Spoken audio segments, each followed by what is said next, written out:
Պաշտոնական Երևանը հետևել եք իրադարձություններին անմիջապես այն հայտարարությունից հետո, որ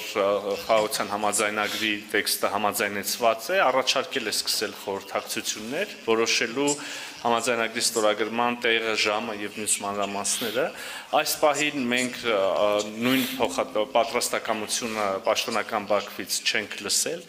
Իրավացիորեն նշեցիք, որ խաղաղության համաձայնագրի տեքստի համաձայնեցմանը զուգահեռ եւ դրանից հետո արդեն նորից Ադրբեջանը որոշակի այլ նախապայմաններ է տեսնում, պատկերացնում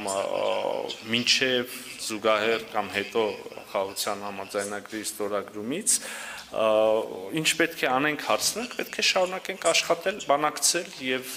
գտնել փոխադարձ ընդունելի լուծումներ, արժանապատիվ լուծումներ եւ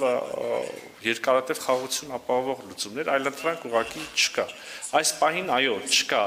ըմբռնում, որտեղ եւ երբ պետք է ստորագրվի։ Մենք, ուզում եմ մեկ անգամ եւս ասել, պատրաստ ենք հնարավորինս արագ ներգրավել այդ գործընթացում եւ դնել մեր ստորագրությունը։